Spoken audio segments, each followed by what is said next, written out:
Hello, everybody. My name is Dave Harden. I'll be your host this evening for the Einstein Retirement Workshop on Social Security and tax filing strategies. Welcome. We're going to get started right at the top of the hour in just a couple of minutes. We've got some trivia ahead for you, but I need to do a quick audio check. Let me make you familiar with, if you look at the right side of your screen, there's a chat function. Just click on the chat function if you can hear my voice. I've got a couple different channels going tonight, X, Facebook, YouTube. If you're on one of those channels, just give me a heads up. Tell me you can hear me okay. Or I'm in Pennsylvania tonight. If you want to tell me what state you're in, that's always fun. We usually have people from all over. So if you could do that, there you go. Thanks, Connie. Excuse me. Looks like you're on Facebook. So if you're, we just had a bunch of people join. So if you're on YouTube, if you could let me know that you can hear me as well. There we go. Oh, thanks. Okay, I don't know. Is it Zen?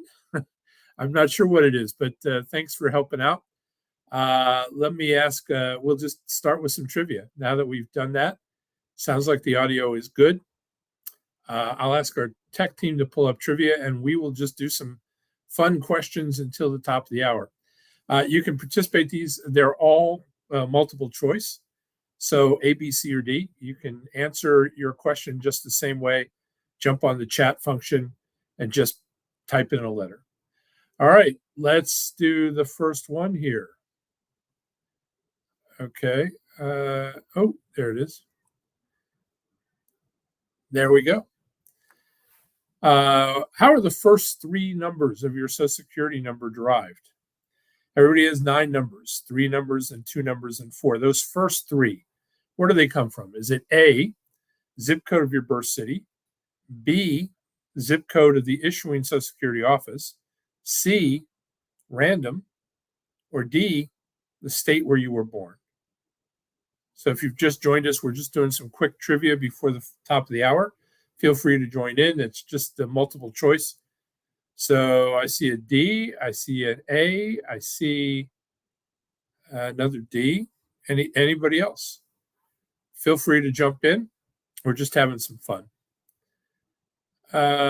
These are always interesting. So the quicker we do this, the more questions we can get through. Appreciate you joining in with us tonight. There's a C. All right. Drum roll. Let's do it. We're going to give it 5 seconds here. All right. There we go. It is B. I don't know if anybody had that answer. Lots of D's, lots of C's, a couple A's. It's the zip code of the issuing Social Security office. So if you I grew up in Maryland, and the first 3 represent those first part of the zip code of the office that I went to get my Social Security number. Hello, Robert. Great to have you here. Thanks so much. Feel free to join in the trivia. All right, let's go to the next one here. Here we go. Well, I have more than 40,000 people claimed the Social Security number 078051120 as their own Social Security number. So, A, that number was stolen and sold over 40,000 times. B, the Social Security machine got stuck on that number and it issued it to 40,000 people in a row. C, it was a copy of a real Social Security card number that was included in a wallet that was sold at Woolworths to thousands of people. Was it A, B, or C? I realize these are probably guesses on your part, but hey, take a guess. It's always fun. What do you think? A, B, or C? I see some B's, some C's. There's an A. More B's. All right. All right. It's another B. More C's. Interesting. All right. We're sort of all over the place tonight. Let's take a look. All right. Here we go. Are you ready? It is C. It was an actual copy of a Social Security card number that was included in a wallet that was sold at Woolworths to thousands and thousands of people. I think they sold 1 million of the wallets. 40,000 of those people that bought it thought, "Oh, this looks like a real Social Security card. I guess it's mine," or something much more devious. It was a marketing executive that borrowed a card from his assistant and forgot to write a note that don't use this number. Weird things happen sometimes. All right. Under what circumstances can you get a new Social Security number issued to you? Not a card, but an actual new number issued to you. A, religious or cultural issues with certain numbers. B, you're experiencing ongoing issues of being the victim of identity theft. C, your number enables people to harass or endanger your life. Or D, all of the above. All right.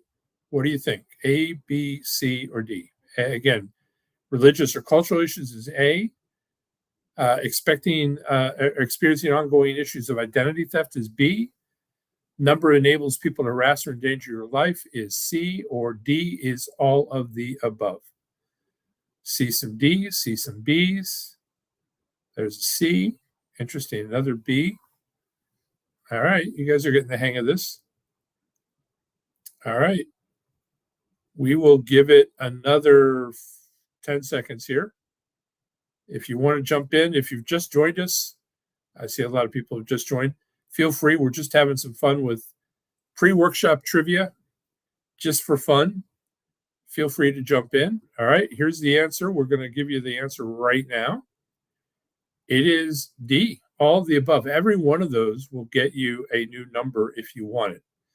Now, that takes care of connecting the government will accept that. Your credit bureau will accept it, but you got to get your employer and everybody else to believe you. You're going to get a letter, but boy, it's more complicated than most people realize. All right, next question. What year was the first Social Security benefit paid?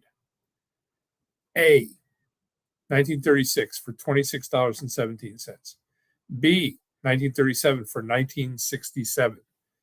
Or C, 1940 for $22.54. Now, I'll give you a little bit of, I don't know if this is trivia or not, it's just a fact. This might help you. Social Security actually was signed into law in 1935. So was it A, 1936, B, 1937, C, 1940? If you've just joined, thank you. We're going to get started right at the top of the hour in just a couple minutes. In the meantime, we're having some fun with trivia. Feel free to jump in. I see a couple B's. I see an A, another A, there's a C. Feel free, jump in. You just use the chat function if you've just joined us. Really easy to help, to be a part of this. Some more C's, another B. All right. I am going to call time here in 5 seconds. Last chance to get an answer in. All right. Here we go. The answer is C. It's 1940. Now, you might ask why. Why start a program and wait 5 years to start doing it? Well, this is not a typical government program. It was funded by us. So Social Security didn't start paying benefits until it had enough money in the system to sustainably pay benefits out. That took almost 5 years. So we had to collect enough money from the people currently working to pay the people that were currently not working. That's how it started. All right. I think we've got room for one or really quick one here. Okay. Was it Democrats A or Republicans B that proposed removing the maximum taxable earnings cap on Social Security wages?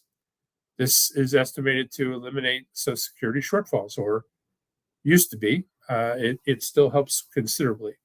But the cap, we'll talk about the cap tonight, but it stops in the high 100s. I think it's 187,500. What happens after that is you stop paying the amount. What if we just took the cap off? And if you earn $1 million, you pay. You earn a 500 million, you pay. All of it gets taxed for Social Security. Is that a Democrat suggestion or a Republican suggestion? I see a couple B's. People thinking, oh, there's a B. There's a lot of B's. All right. Any A's?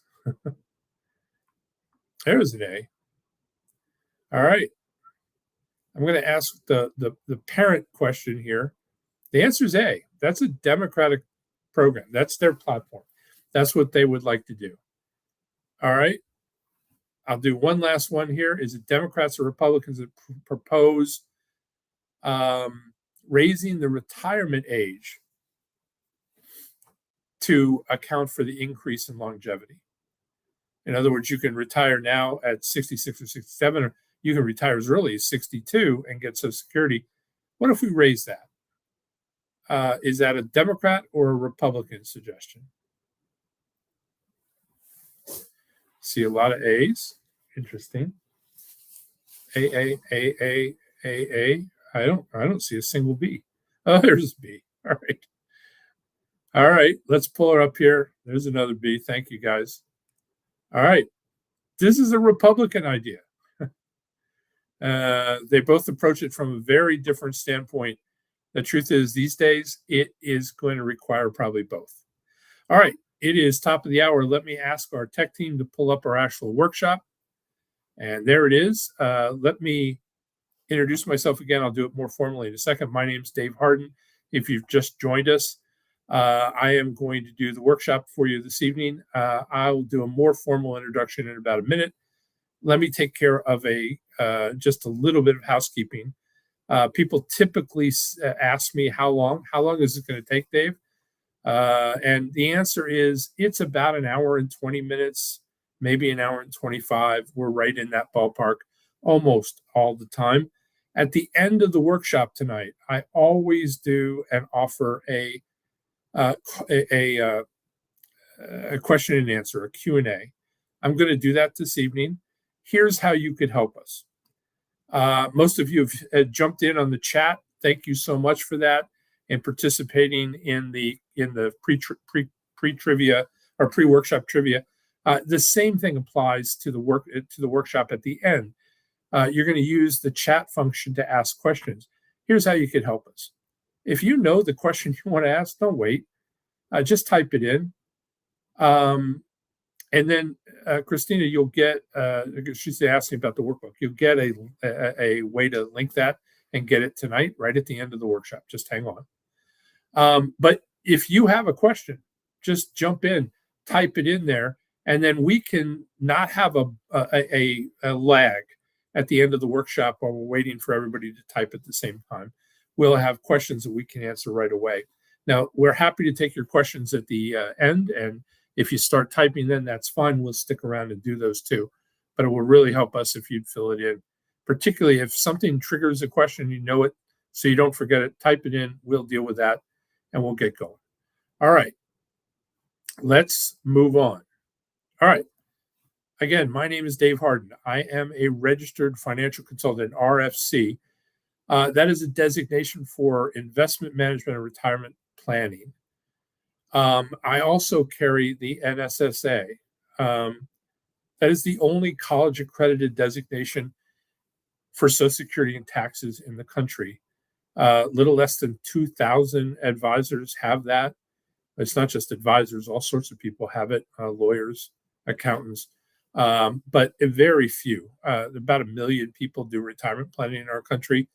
Less than 2,000, less than 0.2% of us carry the only college credit designation for Social Security and taxes. That's crazy to me. I don't know how you do any kind of retirement planning without attacking both of those with incredible gusto. It's necessary. I'm also the author of the Social Security workbook that you're going to receive at the end of the evening here.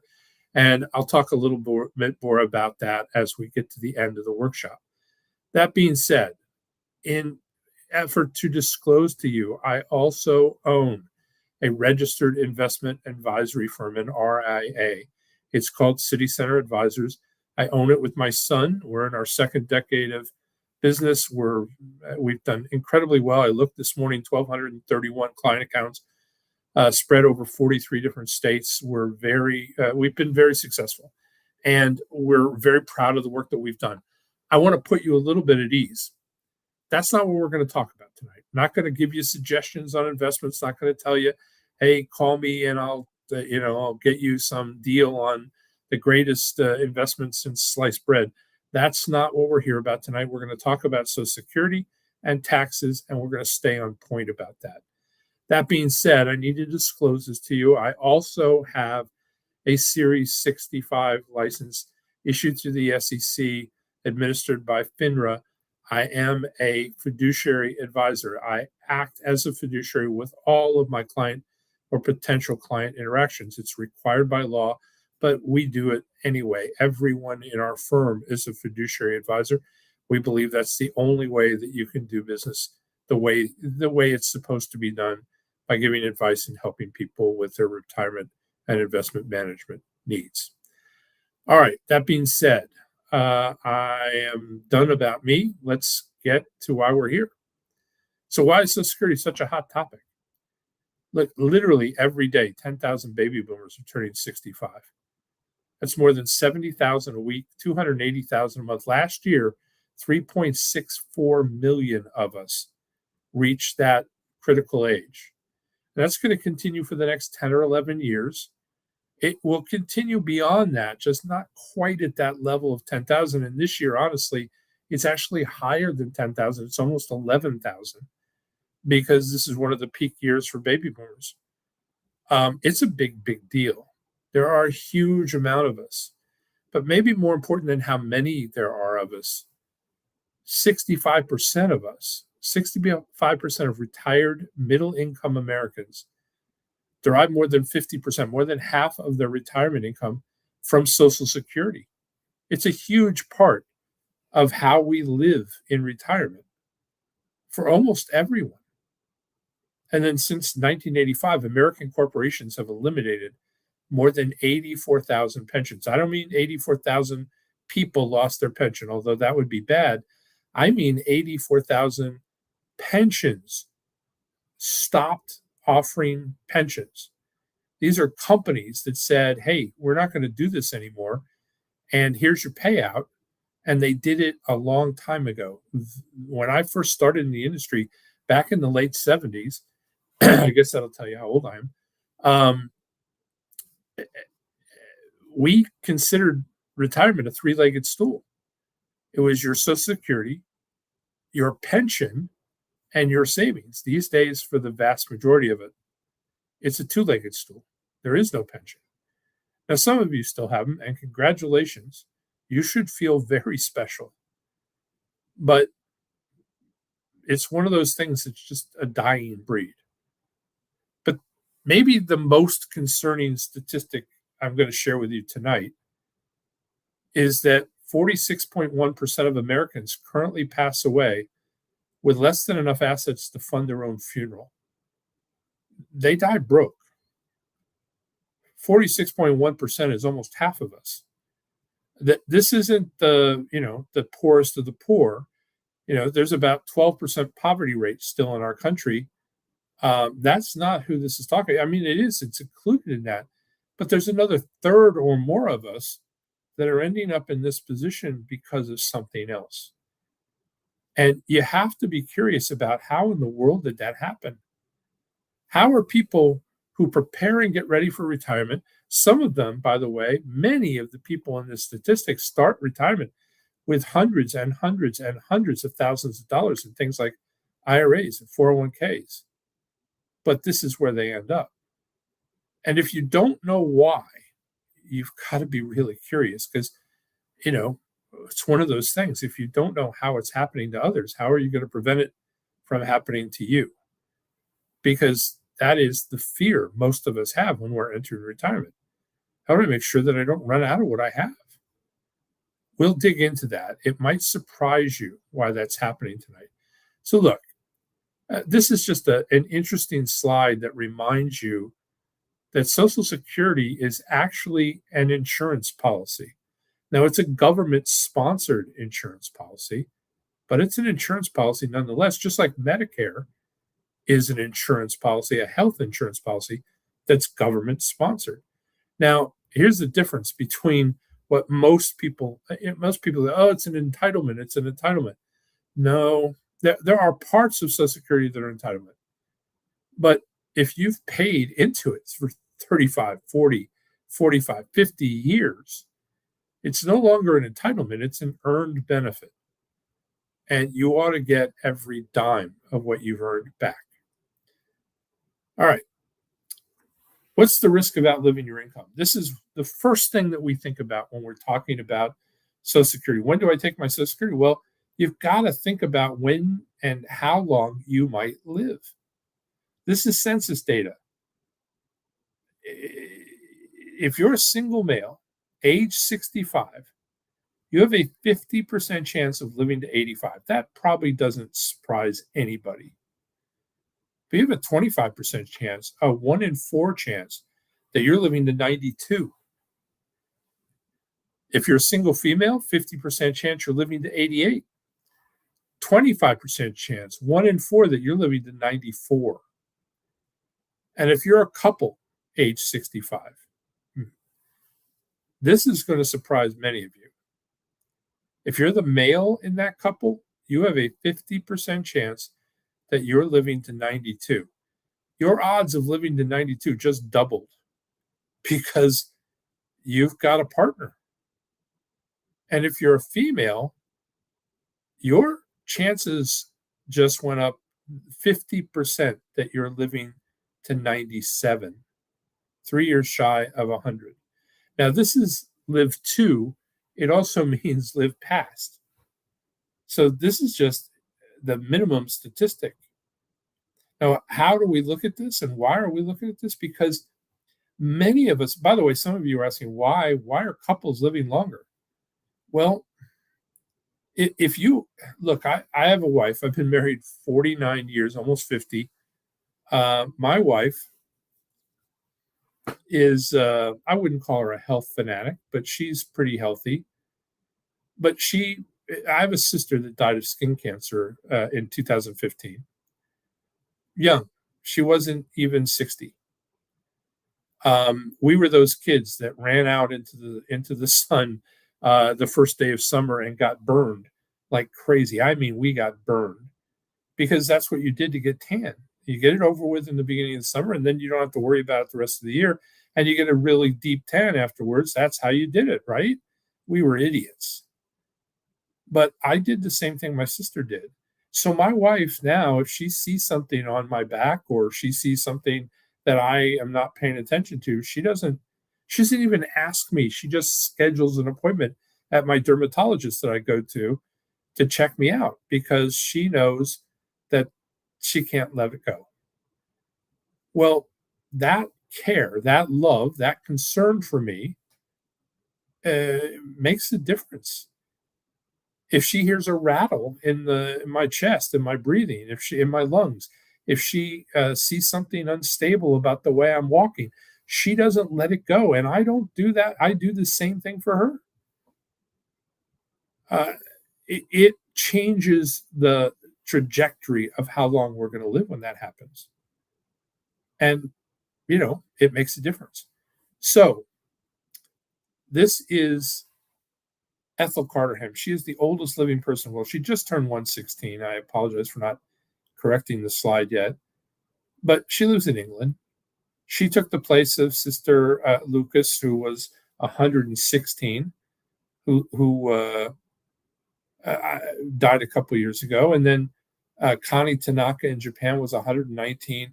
Tomiko Tuko in Japan was 116. Before her, I don't have room for it here, but before her was a woman, last name Brown, in Jamaica, who was 122. And we have Jean Comet in France, who drank and smoked every day of her life after she hit 14, who ended up being 127. We are living longer and longer and longer. But this is the outset. This isn't really what I want to point out. What I want to point out is that reaching 100 is a much different thing than it used to be. Now, you know that because we're the sandwich generation.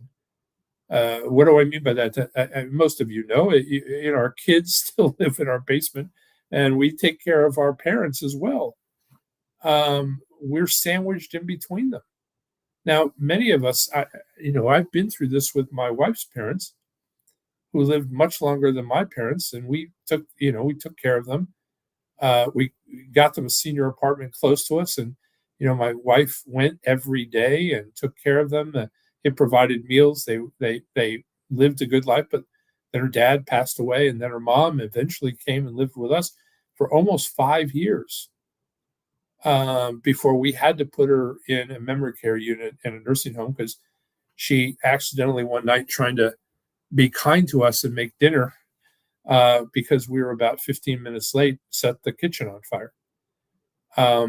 And we just couldn't risk that anymore. So we've had some experience like this, and I'm sure you have too, but our parents are getting older and older and older. If you look at uh, the list of the 15 years ago, the list of the oldest living people in the world, the 100 oldest people in the world, it was nary an American on that list. You look today, it's chock full of them. Our families are living, our parents and grandparents are living longer and longer and longer. I almost guarantee in a crowd this big that we have tonight, somebody's got relatives that are over 100 or 100. It's just almost impossible not to see that. That's what's going on. And look, if we're going to prepare for that, what do we do? How do we know when to take? How do we make sure that we don't underestimate how long you and I might live? All right, here's what we're going to cover tonight. Benefit basics. How does Social Security work? How do the nuts and bolts of it work? Strategies for married couples. Options for divorced individuals.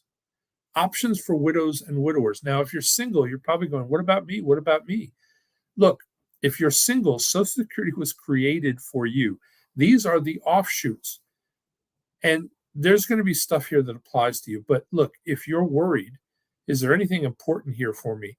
You see the word taxes? Boy, do you have to pay attention. We all do. Many of you, some of you have thought, hey, there's no tax on Social Security anymore.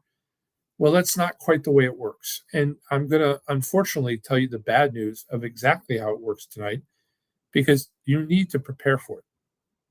And then coordination of benefits. Why is that so incredibly important? All right, here are the basics. To get Social Security, you had to work at a Social Security covered job, a place where you paid into Social Security and your employer matched that. And then they used the highest 35 years of earned wage income to calculate your Social Security benefit. Now, what does that mean? Well, they don't use 50 years, they use the highest 35. They don't use the first 35 years you worked, the last 35, the middle 35. They measure them individually after prorating them.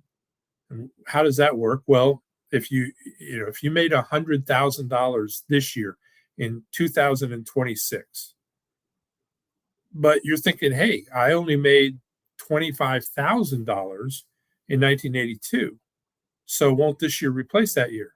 No. They're going to prorate that 25,000 by almost 4.4% or times 4.4. So what is that? About 120, almost 120,000. No. $115,000. You're 25,000. So if you're only making 100, it's actually worth less. And the 35 years, though, is incredibly important for a couple of other reasons. What if you don't have 35 years?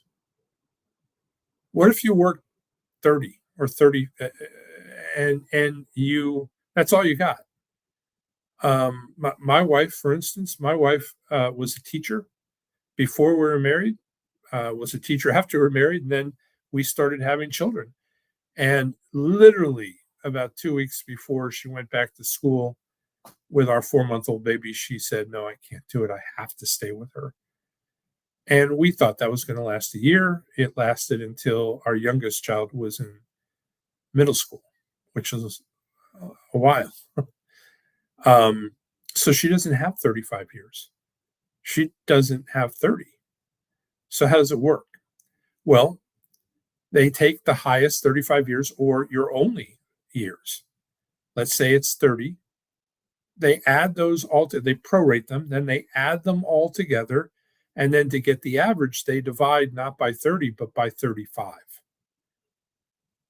which gets you a much lower number. So if you have missing years, if you have less than 35, you've got to really calculate what that means to you in terms of lost benefit, because it's going to dramatically lower the average. And that's what determines how much you get. It lowers it. If you know anything about math, adding zeros to a division problem is going to lower the outcome every time. Now, you need 40 credits to earn a full retirement age benefit. To any retirement age benefit, a credit is 1 quarter, January, February, March, April, May, June, and so on. Once you have 40 credits, that's 10 years. 40 quarters is 10 years. Once you have that, you've earned the benefit. But 10 years will get you the minimum benefit. It will not, because it's not 35. They're going to still take those 10 and divide by 35 to get your average income. If you think about that, if you only have 10 years, the minimum, it's going to cut if you had a average income of $30,000, it's going to cut it into less than a third, only about $8,000 average income a year. Your benefit's not going to be very much if that's your average income. So those extra years can make a huge difference for you. Now, there used to be some exclusions and reductions. That's all changed as of last year. I'm going to go through this really quickly, but some people still ask about it. It's the Social Security Fairness Act that came out last year. It was signed into law in January of 2025. Look, let me just explain very briefly how this worked. Prior to that, there was a thing called a GPO and a WP. WP is windfall elimination provision, and GPO is government pension offset, or we like to call it grumpy partner offset.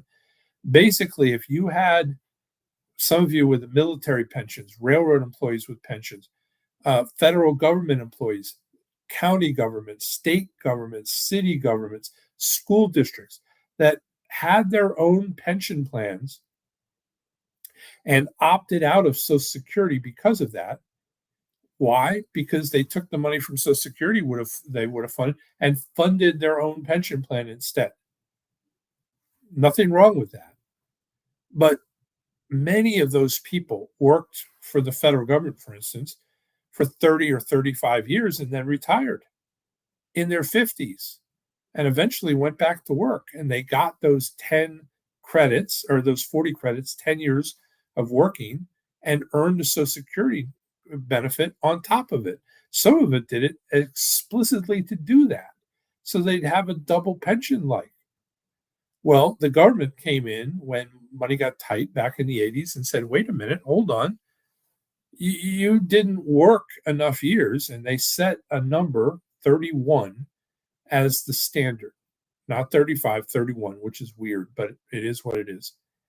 And if you didn't have 31, they had the ability to go in, if you were the WP windfall elimination provision, and just they couldn't touch your pension, but they would reduce your Social Security. Now, based on what? Because you paid for it. Remember, these are earned benefits. You paid into the system under a system that said if you pay this much, you get this much. But they overrode that and said, no, Congress didn't like it, that you were double dipping, even though you and your employer paid for both the pension and the Social Security. Well, because of the fact that the government said that, and that over the years they've gotten so much flack for it, and because you paid for it, both of them, last year they recognized what they were doing and said, look, this is unfair. And not only did they undo it, They paid back benefits back until December of 2023 and made it right with the people that had that. Now, this is done, but you need to be aware of that. By the way, the GPO stood for uh, uh, government pension offset. It really applied to your partner. So if I had a government pension, maybe I worked 40 or 50 years and I have a wonderful pension, but my wife worked in the private sector and she earned a Social Security benefit. But maybe she was like my wife, and this happened a lot where she didn't work a ton of years, nowhere near 31. Now, let me correct that. She worked her butt off and did stuff I didn't want to do. And I give her our kids have done wonderful. Our grandkids are doing wonderful. I have a grandkid at Caltech I'm super proud of. But I give all the credit to her. First off, she's way smarter than me. But she didn't work in the private sector or anywhere that earned a paycheck. And she built a family. Well, nothing wrong with that, but here's the deal. The government is punishing her for that. And now they've taken that away. Now they've corrected that. They paid her back. Everything's right. All right. How does Social Security work? You put in 6.2% of your paycheck, and then your employer matches that for a total of 12.4%. You pay up to the maximum income of $184,500. If you make more than that, you stop paying immediately. You just pay that up to the maximum and then it stops. Now, 12.5% is 1/8, one half of 1/4. 1/4 almost, or 1/8 of your check, every single check that I've ever earned from the time I was 14 until tomorrow, and then some, I've paid into Social Security between me and my employer an eighth of everything I've ever earned. It's a huge amount of money. If you start thinking about the millions of dollars that you might have made over 30 or 40 or 50 years, and that money went in there, it starts to add up. In fact, Business Insider did an article about 5 years ago, maybe. They took a couple making 50,000 each, husband and wife, between Medicare and Social Security. They figured out over their lifetime they had put in over $742,000 in today's dollars. But some of you are just going, "Hey, Dave, can I just get that back? Wouldn't that be interesting?" No, that's not how it works. That's not how it works. So all of that money has been put in on your behalf to help you earn your benefit. Now, today's contributions cover today's benefits. Basically, Social Security is a pay-as-you-go system. It's been that way since its inception. In 1935, it was set up so that the money went in, but immediately we started paying out benefits to people that had never paid anything in. Why? The whole program was invented for them.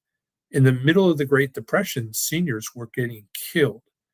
Poverty was shooting through the roof, and they had no way. Interestingly, it didn't really help that many people because the average lifespan in 1935, when you couldn't get your Social Security until 65, was actually 63. So most people were gone already, but there were enough, and it was a big problem that this made a huge difference for people. And then our grandparents paid for them, and then our parents paid for our grandparents, and then we paid for our parents and grandparents. Each of those generations significantly larger than the next, and it made it work just wonderful. In fact, in the middle of the Reagan administration, there were as many as 40 people paying into Social Security for every single person receiving a check. Not so much today. Now, do you see the problem? Huge amounts, 77 million baby boomers, way more than our parents' generation, unbelievable amounts more. Anybody know how many millennials there are? I'll give you the answer. 81 million of them, give or take. More, but not a lot more. And everything we hear, I know Elon Musk is some people love him, some people hate him, but he is crying for people to pay attention to the fact that our kids aren't having kids, and our society collapses. Social Security certainly collapses if there aren't people actually paying into it. That's the concern. And that brings up the question about solvency. Now, I have a very different take on solvency than you've probably heard before. I'm going to give it to you as straight as I can. But I want you to hear the opposite view of what almost every media outlet does. In fact, look, I believe the solvency problem is a problem, but I also believe it's completely solvable and it will be solved. And I'll tell you why, but let me tell you what's going on right now. 2010 is the first year that solvency was an issue since 1983. 83 was the year that changed everything for baby boomers. It's the year that Congress said, wait a minute, we got a big problem and we need to fix it. And they did. They did two really big things. The first one is they sent you a letter. Now, you probably don't remember the letter, but I'll remind you, in August of 1983, you got a letter. I got one the same day in the same mail delivery as my wife. We were both stunned. Why is Social Security sending us something when we're nowhere close to retirement? We opened it up, sort of, what's going on? And it said something like this. I'll tell you, I'll paraphrase it. It said this: since 1935, full retirement age, FRA, full retirement age, has always been the same number, 65. I remember my parents talking about 65. My grandparents talking. It was the age. Everybody retired at 65. That's when you could get your full benefit. But if you're born after 1943, through 1954, it's no longer 65. It's 66. And if you're born after 1954, add 2 months to your full retirement age for every year. So 1955, 66 and 2 months, 56, 66 and 4 months, and so on until you get to birth year 1960, where it tops out at 66 and 12 months, or age 67. And then if you're born in 1960 or later, doesn't matter what year, it's 67. Now, my wife and I were a little stunned, and we had a conversation about it. Maybe different than you would think, certainly different than the people that I talked to in the office the next day. I'm having a conversation in the office, I think getting a cup of coffee, and another person and I are having a conversation. They'd received the same letter, and we're talking about it. And we're debating, what's this about? What's going to happen? And I was very concerned, but for a very different reason than the other person who overheard us was. That person said to us, sort of in a snotty tone, what are you worried about Social Security for? It's never going to be around when you guys retire. That was the first time I'd ever heard that. Now, I've heard it probably 1,000 times from people since. But guess what? They were 100% wrong. Not were they just not wrong, they were wrong. It was that the difference, the benefit difference today versus 1983 is like crazy. It's so much better. They've improved it over and over and over. But look, that's not why I was concerned. I wasn't concerned that Social Security was going to run out of money.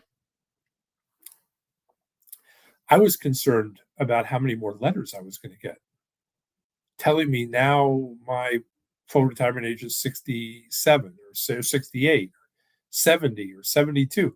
I thought, oh boy, how am I going to know? It's a moving target now. I don't know what it's going to be when I actually get to that age. Turns out it was the last letter like that I ever received. Now, here's the thing. Social Security is fully funded to, 2034 or 35. It depends on what report you read. But after that, it isn't broke. And this is the thing that disturbs me. It isn't broke. It has enough money to fund 83 cents on the dollar for as long as any of us would ever dream about living, and then some. This is not a, hey, Social Security doesn't have any money. What do we do? This is a, hey, we need a 17 cents per dollar fix. What do we do? Which is incredibly manageable. There are basically four basic proposals to solve the problem. I'm going to go through them very quickly with you, and then I'm going to tell you the reasons I do not believe that Social Security is going to run out of money. All right, first one, increase the minimum retirement age from 62 to 64.5. This does not fix the problem. It helps, but it does not fix the problem.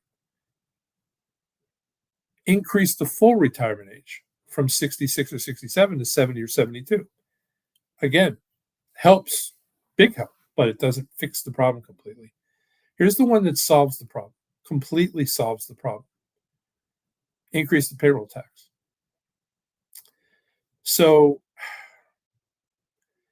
there's two different factions of this. One is increase that 6.2% that you pay, 6.2 that your employer pays. If we raised it, the OMB did a study about 5 years ago. So if we raised it 1 point, half a point to you, half a point to your employer, this would have fixed the problem for the next 70 years. But we didn't do it. So it would still fix the problem, but they'd have to simply raise it more. This inevitably is the only one of these that completely fixes the problem. And I will tell you, based on, I follow the Senate hearings, I follow Congress when it talks about this. They are talking about it a lot. There's more movement on this item right now than there has been in the last 3 decades. They are going to do stuff because they see the imminent problem. It's headed for them like a freight train on a track, and they are absolutely going to fix it. How? I don't know. It's going to be a combination, I assure you. But here's the thing. The other part of this is simply not, and it would have to be done in addition, is just uncap the payroll tax. Right now, I talked about this a minute ago, 184,500. Raise it to $1 million, raise it to 20 million, raise it to $1 billion. Who cares what the number is? Just unlimited, raise it. Now they're saying, oh, wait a minute, if we do that, we have to pay those people. Most of those people, if somebody makes $1 billion a year, do you know how quickly they go and file Social Security? They don't. They don't. They don't. I know people who with way less money than that, but they have significant assets that don't file Social Security because they don't need it. But here it is. Raising that payroll tax and uncapping it makes a huge difference. Here's the one that I'm absolutely 100% sure that everybody has told you is going to happen, and it's absolutely, I'm positive, not going to. It's reduced benefits. They can't. I was at a conference about a year ago. It was invite only, about 200 advisors. The crowd was incredibly smart and wonderful people. The people that put it on are people I admire, that I look up to, that I follow. But the conference was great. But in the conference, they had these breakout sessions. And one of them was on Social Security. And guess what? I almost don't have a choice. I have to go to that. About 90 advisors in that conference, in that breakout session on Social Security. A moderator brought in 4 speakers. The first speaker I recognized, he was a former director of the Social Security Administration. It's a big job. I didn't know the next 2, but the 4th one is another former director, one from each party. I didn't know him, but I do now, and I follow him now. These are big people. These are smart people. At the end of the workshop, they did a Q&A, just like I'm going to do tonight. And everybody knew what the first question was going to be. What's going to happen? What about solvency? What's going to happen when Social Security runs out of money? First thing they said is it's not running out of money. It just doesn't have enough. And here is why it will never not pay people. The first guy said this. He said, look, you remember back in COVID 4 or 5 years ago, when our country out of the blue came up with $5 trillion to pay people and businesses to act like nothing was happening in the middle of the pandemic. Nobody paid a dime to get that, not a cent, not a nickel. Every one of you has paid dearly for and paid for it for years and years and decades to earn a benefit that you were promised and expect. They're not going to pay you, but they'll pay $5 trillion to people that didn't pay a dime. That just doesn't make sense. And then the next guy, the one that I had known, the former director that I had known, said this, and it's the most compelling argument I've ever heard. Here's why they can't not pay you. Because our system would collapse. Because everything in our financial world, everything that means America, is based on the full faith and credit of the United States government. And if the United States government defaults on a debt, and that's what this is, what debt is safe? Nobody will buy bonds. Nobody will buy T-bills. Nobody will buy anything. Our system of government would collapse. He said, I could say it's in a month, but it will happen much quicker than that. And they know it. So why do they keep telling you? Why do you keep hearing that they're going to reduce your benefit? Well, they're probably going to raise your taxes. And if you're scared to death you're going to lose something, paying a little more in taxes is probably easier to handle. That's one. Here's two. It is really beneficial for you to be malleable. Here's the other one. If I wanted to get 1 million views on YouTube tomorrow, all I would have to do is do a video explaining to everybody that you're going to lose your benefit. It's going to go out. We're going to go broke. How do I know that? Because there are people out there doing that get millions of views, millions of clicks. Do you know what YouTube pays if you get 1 million clicks? A lot of money. There's one guy that drives around in a Winnebago from place to place, often talking on a beach somewhere while he's talking. Who's funding that? YouTube's funding that, because when he gets 1 million views, it pays for him to keep going. And so he is simply giving you what you want. And you want to be scared, because that's why you click on those. Everybody feeds into their own fear, and that's what's happening. You got to be strong about this. You got to think it through, and you got to realize it cannot happen. All right. You get your full retirement age benefit, your FRA, at 66 or 67. If you take your benefit early as 62, you get less. You get 75%, a 25% discount. If you delay, you get these things called DRCs, delayed retirement credits, DRCs, 8%. Now, it's actually 2/3 of 1% per month, but that adds up to 8% per year. And it's not compounding, but it is stacking. So 8% plus 8% plus 8% plus 8% equals 132%. Listen to this. Here's the other thing, and why I think the government doesn't tell you that they're safe. I mean, legitimately, they don't have it fixed yet because they haven't fixed it. But do you think they wouldn't have looked at this hard and realized that they've got to do something, and that they're postponing it? That you think they postpone it beyond the point of redemption? No. But here's the thing: if it convinces people to take the benefit at 62, when in the long run, because so many of us are living longer, It costs the government way more if you delay, but if you're fearful, you take it when you can get it, as quick as you can get it. Look, my grandfather, I love my grandfather. He moved in with us when my parents divorced when I was 7. His wife, my grandmother, had just passed away about a month earlier, and he helped raise me. And he wanted to make sure that my sister and I were financial literate. And he had this saying, and I'll never forget this saying: "You never, ever, ever make a financial decision based on fear. You will always be wrong." But that's what so many Americans are doing. How do I know that? Because last year, 65% of Americans took their benefit from Social Security before age 65.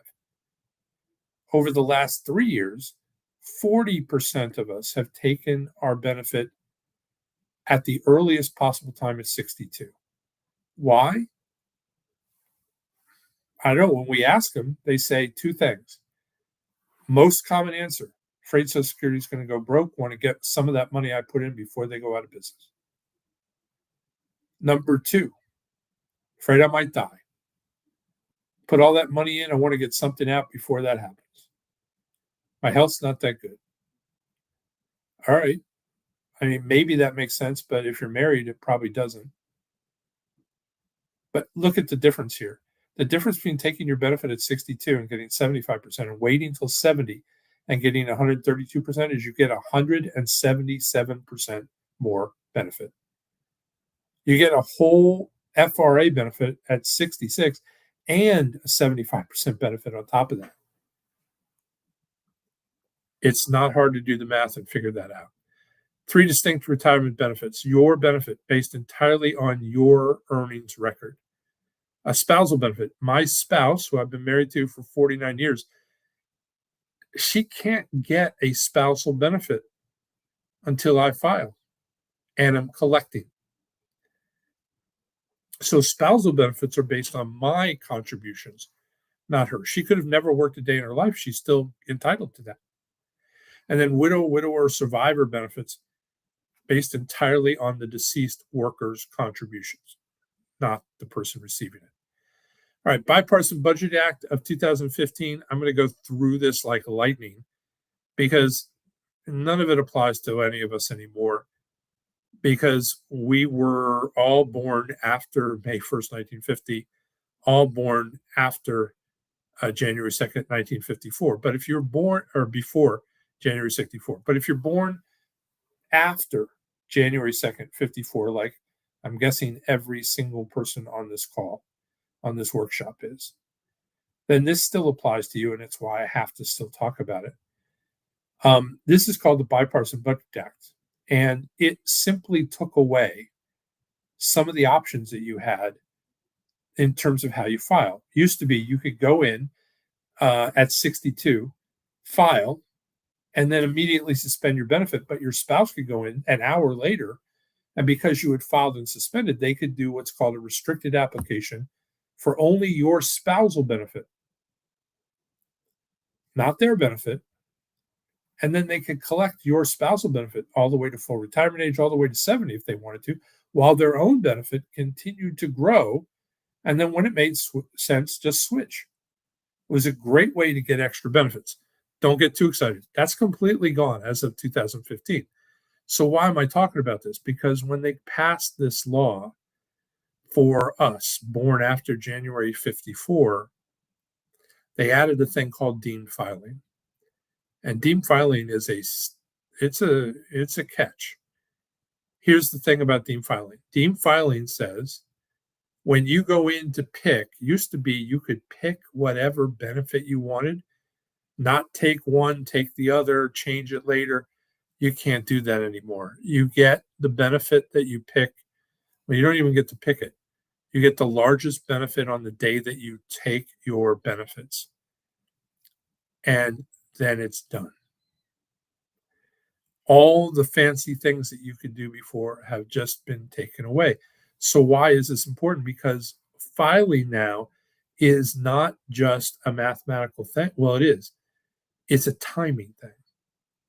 It's making sure that the day that you file gets you the benefit that you want, not the one that you could have gotten but didn't because you didn't wait, or vice versa. It requires some real concentration on that to make sure that you're not messing up. Okay, married couples. To get spousal benefits, you have to have been married for at least 1 full year. The primary worker now has to have filed. So, again, my wife can't get a benefit until I file and am taking my benefits. Generally, you must not qualify for a benefit on your own that is equal to or greater than 1/2 of the primary worker's PIA. PIA, the book will explain this to you. It's just a calculation that gets you to what your primary insurance amount is, which is very close to what your full retirement age benefit is. It's usually less than a couple dollars away, but it's the calculation that they use to determine how much the spousal benefit is going to be. Full retirement age benefit is what your benefit is. Spouse's benefit is based on PIA. You get 50% of that, up to 50% of that.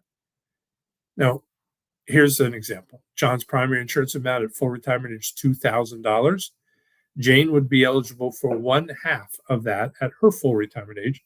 She'd get $1,000. Very simple. But there's a couple of caveats here. If you file at full retirement age, say 66 or 67, you get 100%. If you file early as 62, you get less, you get 75%. But if you file a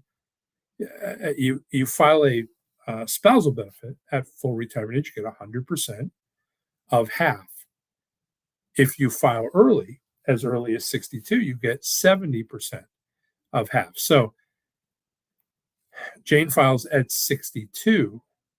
She doesn't get $1,000 anymore. She gets 70% of that. She gets $700 for the rest of her life. All right. Oh, one more thing. Forgot it. DRCs. So you get these wonderful DRCs, 8% plus 8% plus 8% plus 8%. If you delay filing a spousal benefit, you get nothing. There are no DRCs for that. I cannot tell you how many people make this mistake. They think, oh, it's growing. It's getting those extra benefits by delaying. And then they get a statement the next year and realize it hasn't gone up at all. And they call and realize, oh, I screwed up. Let me refile. Oh, no, you can't refile. You can refile like I can go back a year and refile. They'll give me a lump sum for the 12 payments I missed and then start my payment. Can't do that on a spousal benefit. You can only file those going forward. This clips people. Survivor benefit. At the benefit of the death of the first spouse, a surviving spouse can receive a max of either his or her own benefit, the benefit of the deceased. So you have a choice, one or the other, or 82.5% of the PIA to the deceased if the deceased filed early. Remember I said so many people are filing early these days? Imagine what that's doing to survivor benefits. So I file early. I'm trying to take the money because I think I'm in bad health, but I'm forgetting that my spouse is probably going to inherit my benefit. And if I've taken it early, she's going to get a lot less than she would have gotten if I hadn't done that. So much so, and so much, remember I told you 40% of us are filing at 62 in the last several years, that it's cutting benefits way down, so much so that it's leaving widows and widowers without enough. So the government's intervened and said, hey, we'll bump that 70% all the way to 82.5%. Okay. Most common mistakes for spouses. Wage earner files early, short changes to survivor benefit, what I was just talking about. Both delay past full retirement age. Nobody claims that spousal benefit, just throws money away. All right. Considerations for divorce. If you are looking for divorced spouse benefits, you must have been married for 10 full years in a row to the same person. No stopsies and starties. 5 years married, 2 years off, 5 years married again is not a 10-year marriage. Has to be in a row, and it has to be to the same person. You can't switch partners in the middle of the square dance. The square dance starts over. And you can't currently be married. If you divorce, these are available to you if you have a 10-year marriage. And by that, I mean from the day of the marriage, a proof of that with a wedding certificate or a marriage license, to the day of the final divorce, not filing divorce, but final divorce decree, has to be 10 years, 120 months.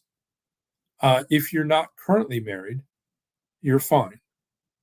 But if you remarry, you've lost those benefits.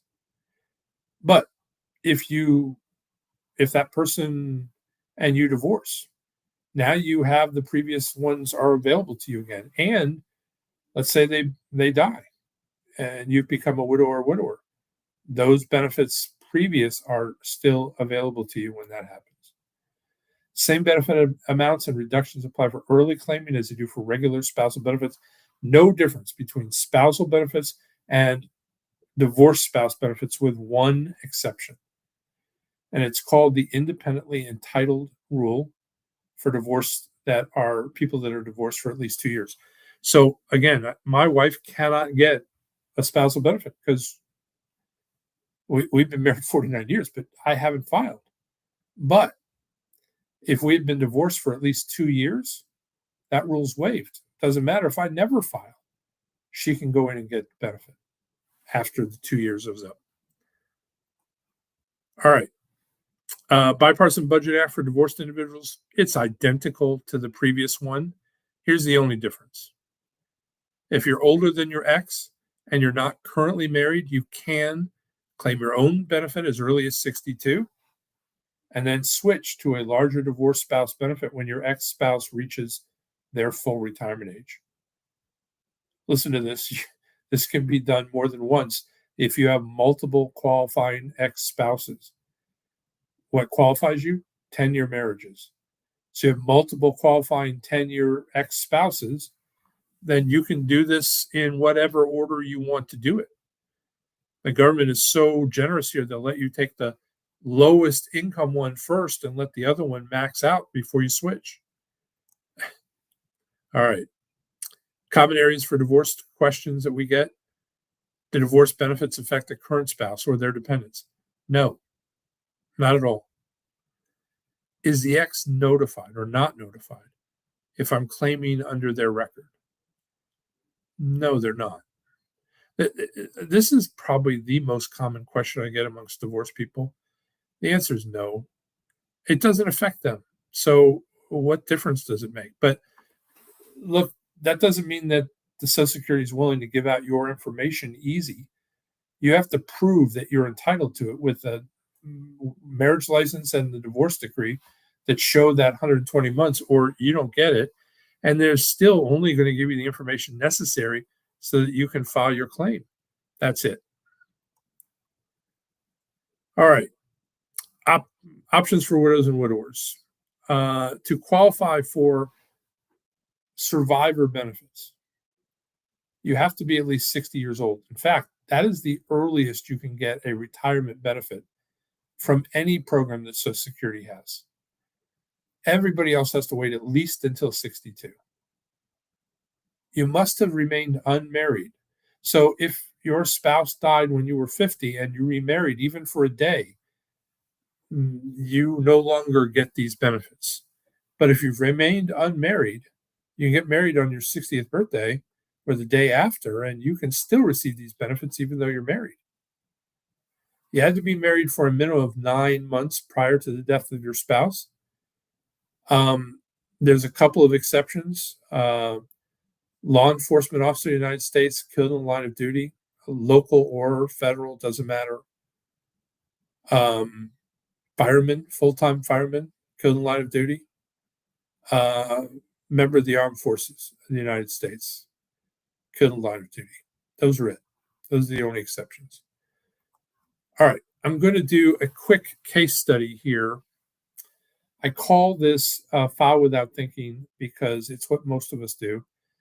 Um, I want to show you what it looks like because I want you to see how important and what a difference filing correctly can make compared with just sort of cavalierly saying, "Well, let's go get our benefits." John, never elected, dies at age 64. Benefits at his full retirement age would have been $2,150. Jane, 5 years younger, age 59. When John died, she remained unmarried until she was 60, so she qualifies there. Jane's estimated benefit on her own, this is her benefit, not his, she can't get until she's 62, but it would be $1,197 a month. All right, let's take a look. First option, she walks into Social Security, says, "What can I get?" Well, they're going to tell her the only benefit she can get at age 60 is the survivor benefit. She says, "How much is that?" Well, it's not 2150, it's 1537 because you're taking it at 60 instead of at 67. She says, "Okay, I'll take it." Now we're going to do simple math here, no cost of living adjustments, anything like that. Very, very simple. We're going to say she lives to age 85, 25 more years. So she's going to collect 1,537 times 300. That's 300 months is 25 years. She's going to collect over that period $461,100. Now, strategy one says, hold on, maybe you shouldn't take that.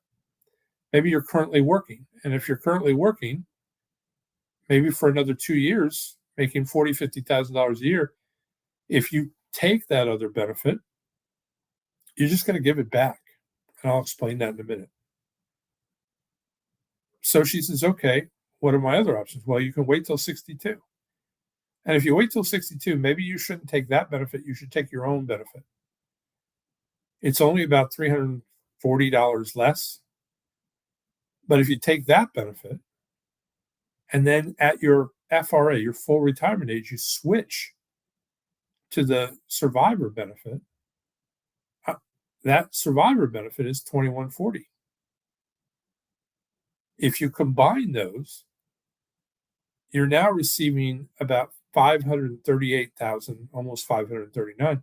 It's almost $80,000 more than you got before for just having a plan. Most people tell me the strategy two is better. This says, look, take your survivor benefit at age 60. Maybe you don't have another job. The 1537 is more than waiting 2 years. You take it. But remember that other benefit, your benefit?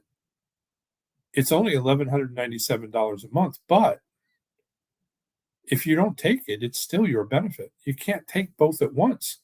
But if you don't take that second one, it's growing every year, all the way to your full retirement age at 67, all the way with those DRCs, delayed retirement credits, at 67, 68, 69, at 70, you have turned into $2,108.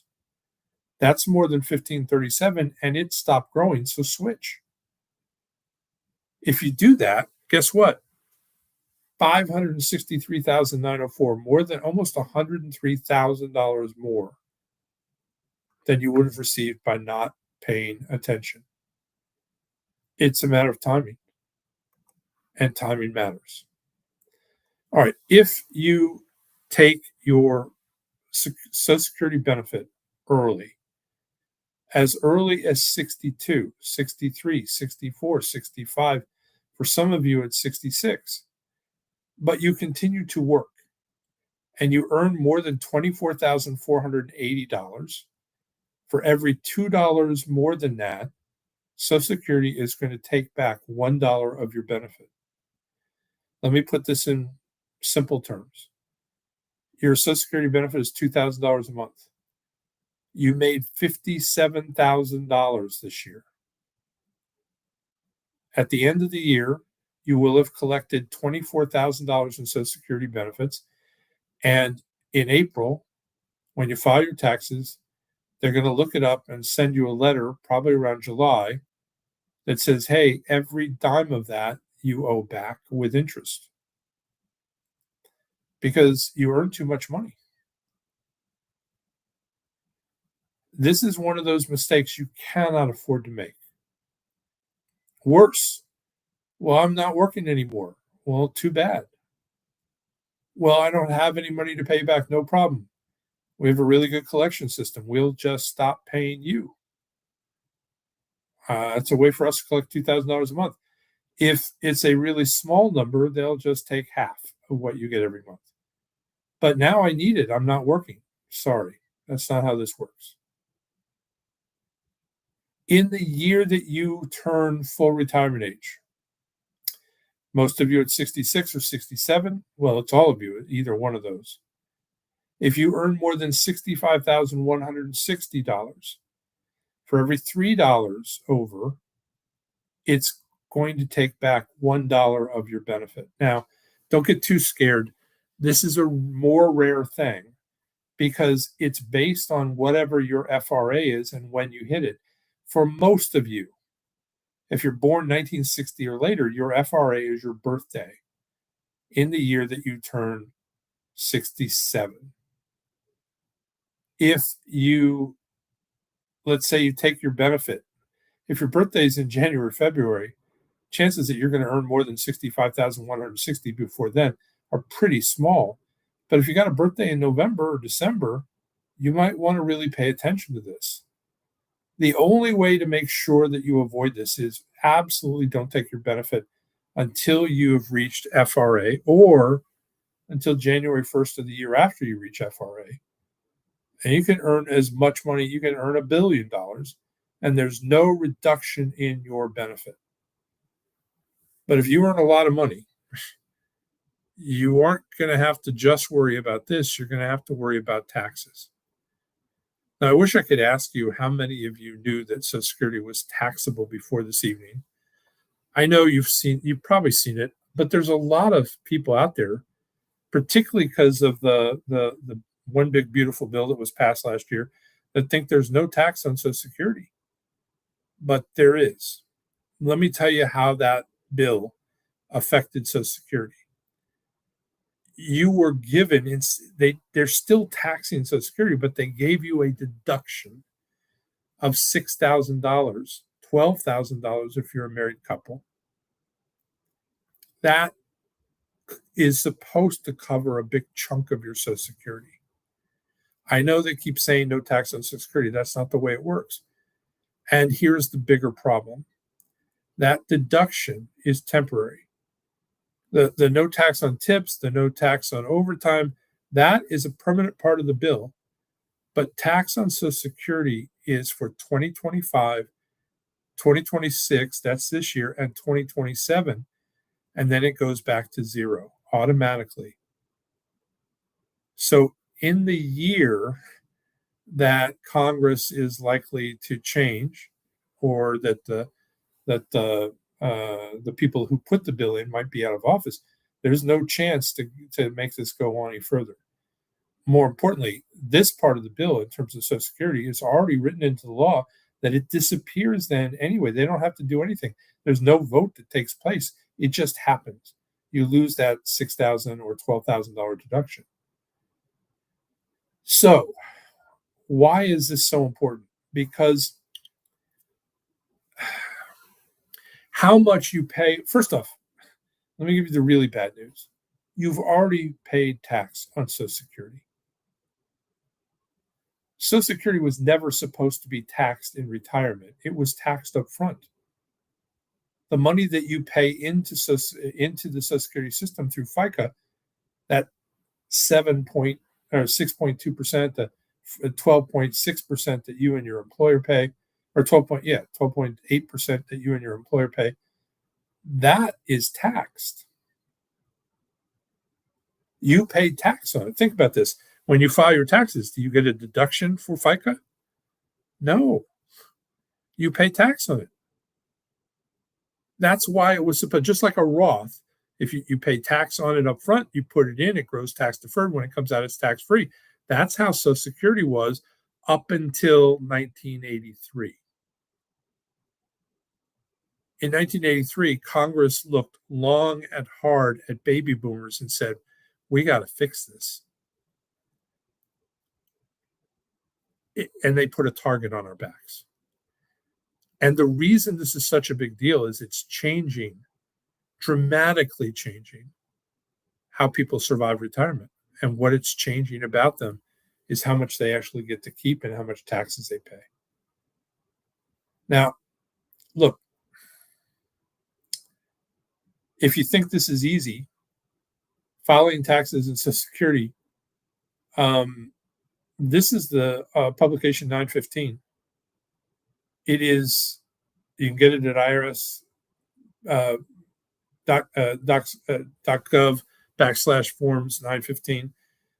It's 33 pages long with a work page or a worksheet that'll tell you how to fill out taxes. It's a huge, huge problem. Here's how Social Security tax works. This sheet, this chart that you see in front of you, was created in 1983 by Congress. It's called provisional income. That's one you ought to write down, provisional income. Now, I'm going to tell you how provisional income works, and then I'm going to tell you what's included. If you're a single person and you earn more than $25,000 of provisional income, 50% of your Social Security is fully taxable at the highest marginal tax rate you pay. If you earn $34,000 of provisional income, 85% of your Social Security fully taxable. If you're a married couple, doesn't matter how you're filing, single, head of household, joint, individually, it doesn't matter. Both of your incomes count. And if you earn a joint $32,000 of provisional income, 50% of your Social Security taxable. If you earn $44,000, 85% of your Social Security is fully taxable at the highest marginal tax rate you pay. There's this wonderful line in the Social Security Code, 2,752 pages, 83 of them on taxes. There's a page in the tax code that says we never tax 15% of your Social Security. Isn't that generous? Here's the thing. I was never supposed to pay a nickel of tax on my Social Security. But Congress said this is a way we can help. We can, the people that are going to cause such problems in the system, we can attack them and help them pay for it ourselves. So we'll give it to them and then we'll just take a bunch of it back. Here's the thing. This is a big deal. And it is changing how people, well, it's changing how they pay taxes in retirement in a big, big way. So I've said a couple times about provisional income and about Congress putting a target on baby boomers. Why do I say that? If your grandparents had $44,000 of provisional income in 1983, they were among the 2% wealthiest incomers in retirement in our country. They were wealthy. I don't know if you can remember back to what you made in 1983, but that was a lot of money. Not so much anymore. They let inflation do the work, and they knew it would. This has never been indexed for inflation. In fact, if this had been indexed for inflation, even at the same rate that Social Security is indexed, that 44,000 would be 142,000, actually be more than that today. And if it were, I wouldn't be having this conversation. But it's not. So let me tell you how you get to these numbers, because that's what this is all about, right? How do I know what's in provisional income, Dave? Here's the list. It's everything. It's all your W-2 income. It is 100% of your gross income. All your pensions, doesn't matter what kind of pension. It could be a disability pension. It could be a military pension. It could be a private pension. All pension income counts. All wages, all interest income, all tax-exempt interest income. What do I mean by that? Well, maybe I've got a bunch of municipal bonds and I'm using those to create tax-free income in retirement. Aren't I smart? Yeah, great. Except 100% of that counts as provisional income. All 1099 income. Maybe you sell real estate, or you're in sales, or you do piecemeal work. I don't know. Maybe you drive DoorDash. You get a 1099. 100% of that counts as provisional income. All real estate income. Some of you are very savvy. You figured out, hey, I've got all this rental income, and I take all these deductions on my Schedule E. Great, except all of the rental income before depreciation counts. All business income. Doesn't matter what kind of business you have, partnership, LLC, subchapter S corporation. Maybe you're getting a K1 at the end of the year for whatever your participation in the profits were of the company. Some of you get the K1, but you didn't get the money because the company kept the money because you voted to hold it over to do an expansion or buy some equipment or hire an employee. But you still got a K1 for $20,000, $25,000, but you didn't get the money. Guess what? Still counts as provisional income. Maybe you're like my daughter and son-in-law who overpay their taxes every year. They take zero deductions when they've got 3 kids and every deduction that you could possibly imagine. Why? Because they want a big refund. That's how they save money. I've seen them do also. They've taken vacations and bought cars and done home improvements. It works for them. I think it's a crazy way to give Uncle Sam an interest-free loan. But they do it.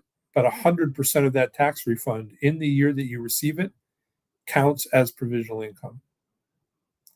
All right, here are the interesting ones. Do you have a 401a, a 401k, a 403b, a 457, an IRA, a SEP, a SERP, a SLRP, any tax-deferred program where you put money in, you don't pay tax on it, it grows tax-deferred, but when you take it out, it's taxable. When you take that money out, it counts as provisional income, and there is the real rub. If you got money in 401ks or IRAs, pay attention. Because I hear people all the time tell me, oh, my advisor told me pour money into those because it's growing tax deferred. When you take it out in retirement, you'll be at a lower tax bracket. What they didn't tell you is that if you're at a 24% rate, you're likely to be at a 22. Most of us will be at a 22 or a 24. Well, what else they didn't tell me? Well, they didn't tell you by doing this that it very well likely could make you pay taxes on Social Security, which you were never supposed to pay tax on in the first place. Now, look, I'm not telling you that I think 401ks or IRAs are a bad thing. Most of our clients have tons of money in them. It's a huge deal. And they've done very well with them. But it is about to create a huge problem for most people who aren't paying attention.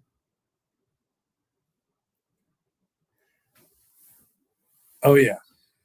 One more. If you're doing the mental math, is this going to affect me?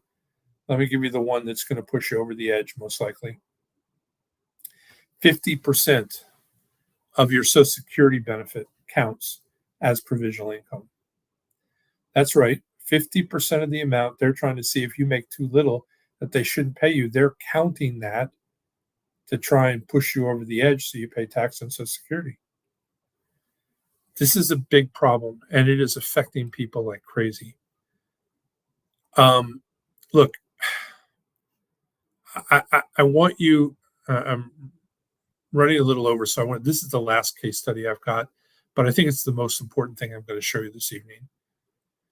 This is a typical client, 64 and 62, just over 34,000 in combined annual Social Security benefit or income, and they're both going to file at 62. Why?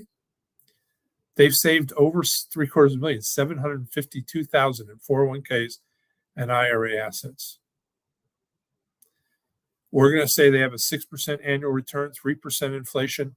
They need just over $70,000 per year in inflation-adjusted after-tax income. And they're living respectively to 86 and 89. This is a very typical looking client. In fact, this comes right off of an actual client worksheet. I'm going to show you what this looks like, and then I'm going to show you what the solution is. If they file at 62, they're walking away from $186,496 from Social Security. And folks, they need every nickel of that to survive retirement. What's worse is they paid for it. They didn't understand that. They just said, "Oh, I don't need it," or their advisors, "Oh, you don't need it. You can take your Social Security anytime." We hear people tell us that that's what their advisors said all the time. Wow. All right. This is the cash flow. I don't know if you've seen a cash flow like this. This is very simple to understand. The bottom bars, those blue bars, are their Social Security. The bars above it, the orange bars, that's their 401ks, that's their IRAs. That is taxable money. The black line, the graded black line, that's their $70,000 inflation adjusted after-tax income. At the end of the orange bars, you see the white space. That's nothing. They have run out of money. This couple started retirement with over $750,000, 2/3 of the way through their retirement. 2/3. They're out of money. Do you remember very early on, I said 46.1% of us die with less than enough to fund our own funeral? We die broke. This couple had $750,000, and that's exactly where they are. I'm going to show you a corrected cash flow. Look, there's lots of things. I could think of 6 things off the top of my head I would do to help these people. I'm just going to show you the correct way to file Social Security. They still want to retire at 62, no problem. Let's show you what that looks like. We're not going to change another thing. Same couple, same money. The only difference here is they're filing at 62. They're not filing at 62. They're retiring at 62, but they're not taking their Social Security yet. Why? The orange money, they have never paid a nickel in tax on it. When they take it out, they got no choice. But they've already paid tax on Social Security once. Why not take it out in a way that protects them from paying it a second time? Look at the difference. You tell me, which retirement would you rather have? It seems to me like it's an absolute no-brainer. Okay. Look, tons more in Social Security, over $100,000 less in taxes if they don't run out of money. It's a huge deal. Look, your Social Security statement, it has no COLA applied to it. It will never show you a COLA projection. We won't know what COLA is next year until October of this year. And then we won't know the next year until the October of next year, of the year after. But you need some projection to have any idea of how you're going to look and how it's going to end up. Your statement also assumes you're retiring at 62 or 70 or whatever your FRA is. And maybe the most egregious thing, the thing I hate the most about it, is it looks at your record only. I've been married almost 50 years. My wife and I have a house, investments, cars, savings, every single thing in our life financial is done with the two of us. But it looks at her Social Security and mine like we don't know each other, like we're two financial ships passing in the night. That's just crazy. And it will not, cannot, they're forbidden to give you advice. AARP says whether you're close to retiring or just turning 50, you should check your Social Security earnings records every year to make sure it doesn't contain errors. It's also important to be aware There's a statute of limitations on correcting some of those errors that you really should be looking at. All right, every time I do one of these workshops, I offer a complimentary, let me give you the four-letter easy word, free personal Social Security analysis. That will include a tax analysis as well. I'm going to explain what that is. Let me do three things. I'll explain what's included. I'm going to explain who is going to do it for you. You're going to be very excited about who I've asked tonight. It's one of my favorite people in the whole world. And then I'm going to explain why we do this in as full transparency as I can possibly do. All right, let's start. What's included? Of course, it'll include break-even concepts. It will show you, look, to have any concept of when you might file and be optimal about it, you need to understand the breakthroughs, the strategy, the concept of when it makes sense financially, just based on nothing else other than the amount I get from Social Security. We'll do that. It's easy to understand and implement it. It will be point and click. It will not be hard for you to figure out what we're teaching you or showing you. We'll look at alternatives and shortfalls. What if I don't have enough money? I've got a shortfall, Dave. What are my options? And what if Dave, I appreciate the report, but I don't like this. What if we did this? What would that look like? What would the comparison be? How would it differ? How much of a risk would I be taking?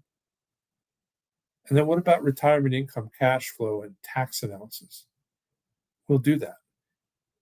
Do I have enough income? Is it coming from the right sources? Am I using it in the right order? And what about the tax analysis? Can I save money in taxes? Oh my goodness, it's such a critically important question. And if so, how do I do that? And then what about my income plan? Am I counting on my assets for too much? It's a critical problem. But you know what? Tell you the opposite side of that coin. That's just as big a problem. Am I underestimating how much I'm going to bring in? Because here's what happens there. When you've been in this business a long time, you start to see this.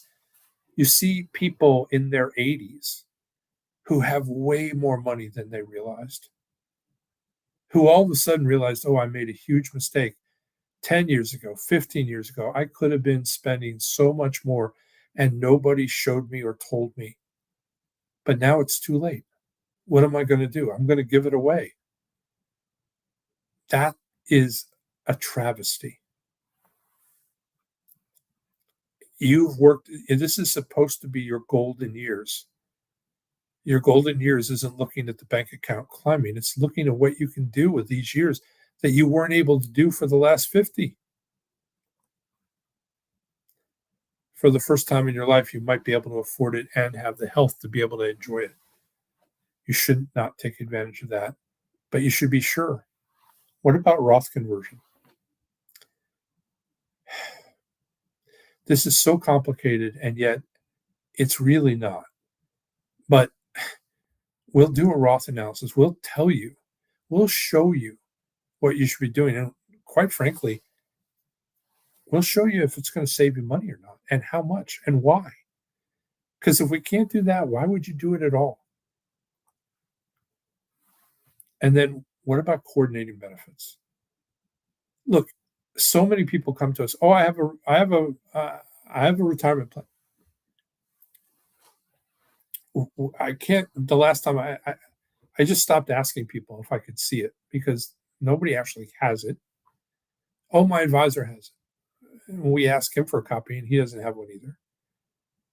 It just doesn't work. It's a couple of numbers to put on a paper, and it's not a retirement plan.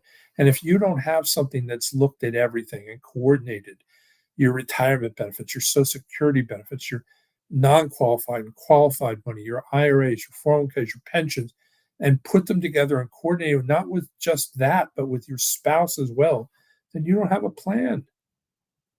And my goodness, this is like jumping off a cliff with your eyes closed.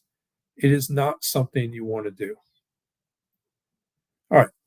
You'll want to go, if you haven't done this already, and most of you have, I'm assuming, Go to www.ssa.gov. That's the Social Security government's website. If you do not have an account, you will have to set one up. It'll be with you for the rest of your life. You'll be able to download your statement. And then I'm going to show you how to schedule your complimentary consultation and analysis. I'm going to give you two options tonight. Here's one. If you are interested, you will get the complete filing strategy, the tax strategy overview, the retirement asset and Social Security coordination. You'll get the whole kit and caboodle of what I just said, what I just explained, and you'll get it in detail. It will be world class. And I'll explain why we do that in a second and who's going to do it in a second. Here's option two. If you don't have money in 401ks or IRAs or a significant amount of money in non-qualified assets, if your income in retirement is basically Social Security, I have good news and bad news. One is it's going to be tight, but here's the good news. You will not pay taxes. There are no taxes due if your income is tied to Social Security. It's mathematically impossible to pay tax if the only income you have is Social Security. They have created that way. But if you have money in 401ks or IRAs and you're a star or significant money in other assets, that's when you need option one. If you have just money in Social Security, that's your income, you need the workbook. Because for you, it's not about taxes or planning, it's about timing. And that's what the workbook is designed to walk you through and show you exactly what you need. So option one is everything else. Option two is the workbook. I'm going to tell you who I've asked to do this evening. I'm going to ask our tech team to put if you go to your chat, you'll see he'll put in the link, and then he'll put a QR code up too. If you know how to use that, you can just go to the QR code and take advantage of that. Here's who I've asked to do this night. I've asked a really good friend of mine, he's an advisor in my firm. His name is Sam Addington. I'm going to tell you about Sam's background and why I think he is such a special person. Sam joined the Army at age 18 to become a helicopter pilot. Sam learned to fly the hardest helicopter in the world, the Apache, and he flew it for 8 years. He was so good when he served overseas that commendation after commendation, he was brought back to the States to train the next group of helicopter pilots because he was exceptional at it. But here's what I think is fascinating. While Sam was doing all of that, he went to college while he's serving, earned his bachelor's degree in finance, then earned an MBA, a master's of business administration. Less than 5% of financial advisors in the country have an MBA. He's exceptional. But not just that. When he got out and started working in our industry, he wanted to have the best skills available. So he went to the College of Financial Planning, earned an accredited portfolio management advisor's designation, earned a chartered retirement planning counselor's designation, and then he earned an NSSA, the same designation I have for Social Security and taxes, the only college accredited designation for that in the entire country. His years as an elite pilot, and I've heard some people say it's like flying 10 washing machines at once. It's incredibly hard. But look, it's trained him to have incredible focus and an incredible attention to detail. Here's what you get from Sam. if you meet with him. Comprehensive tax and Social Security planning and analysis, all in the broader area of retirement planning. Here's the thing I like best about Sam. First off, he's incredibly humble. He's a wonderful person. I get compliments from people all the time after they've met with him. And I absolutely know that you're going to love him when you meet him. But here's what people tell me. He is, maybe because of his background in the helicopter corps, because of what you have to do, he has learned intentional listening, meaning he hears what you say and he hears what you don't say. He's incredibly good at asking the right question, incredibly good at understanding your response, and his empathy level is off the charts. People tell me he just understands what I'm trying to say. That's who Sam is. All right, I told you I would tell you what we do and then who's going to do it. But I also told you I'd tell you why we do it. And then I'm going to start the Q&A. Look, I told you before, I own a registered investment advisory firm. Sam works for that, City Center Advisors. He is a fiduciary advisor, just like I am, carries a Series 65. Every one of the advisors in my firm is a fiduciary only. It's because we believe that's what you have to do to be reasonable in retirement planning and help clients. But here's what's fascinating. I built my entire company from scratch doing this, nothing else, offering complimentary workshops and then offering complimentary analysis. I don't have some secret sauce other than the fact that Sam is so good. When you sit down and go through this with him, you're going to be wowed. I mean, not just a little, I mean, wowed. You're going to see retirement planning at a level that you never knew existed. I hope you have an advisor to compare him to. If you don't, you won't know.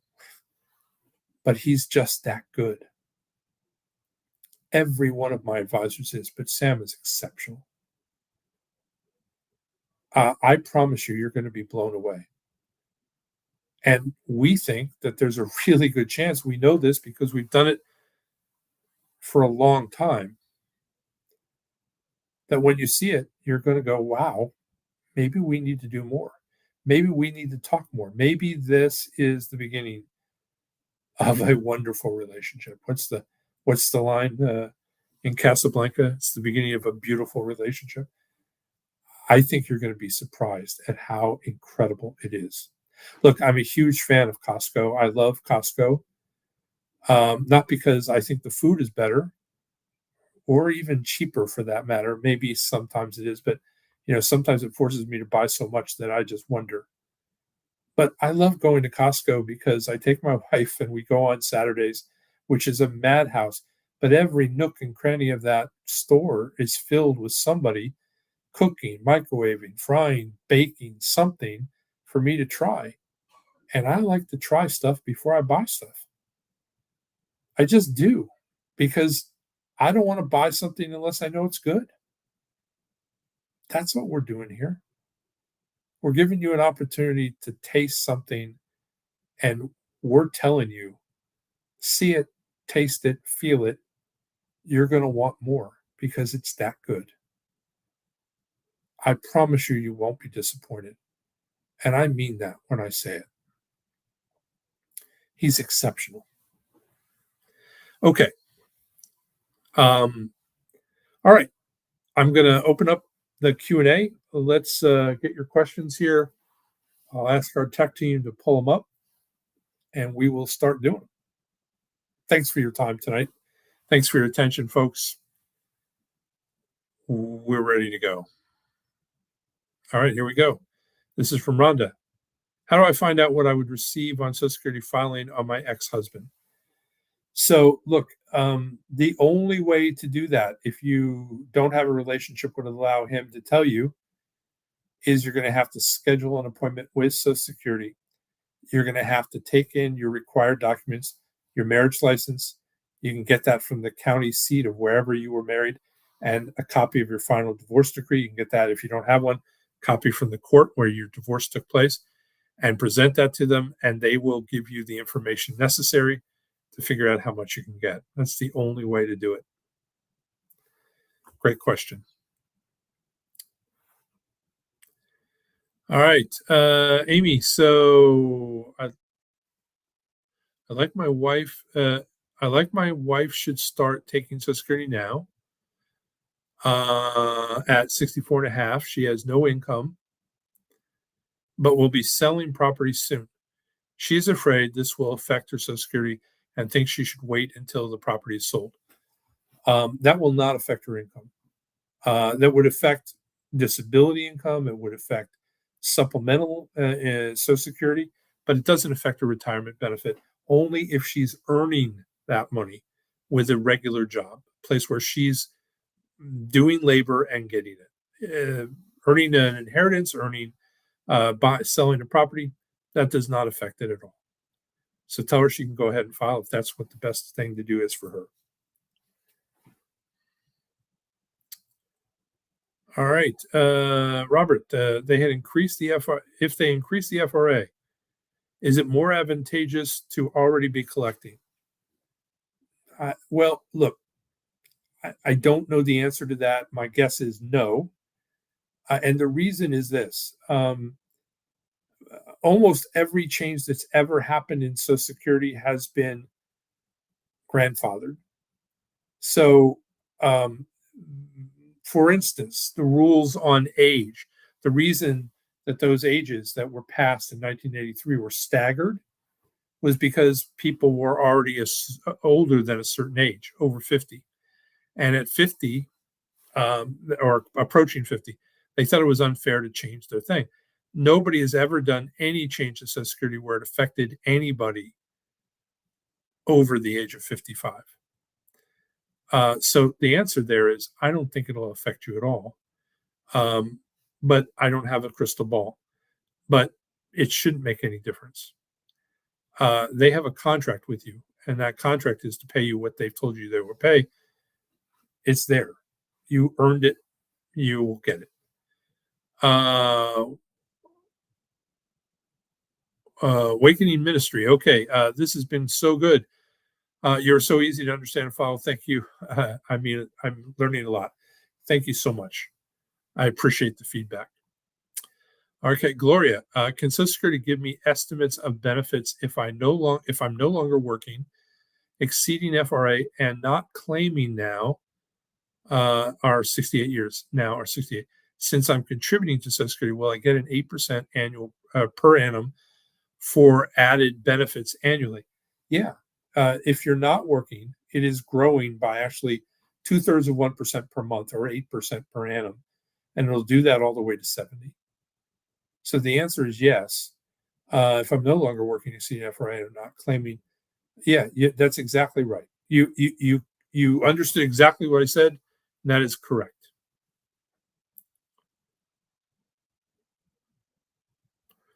All right, Robert, thank you. Appreciate it.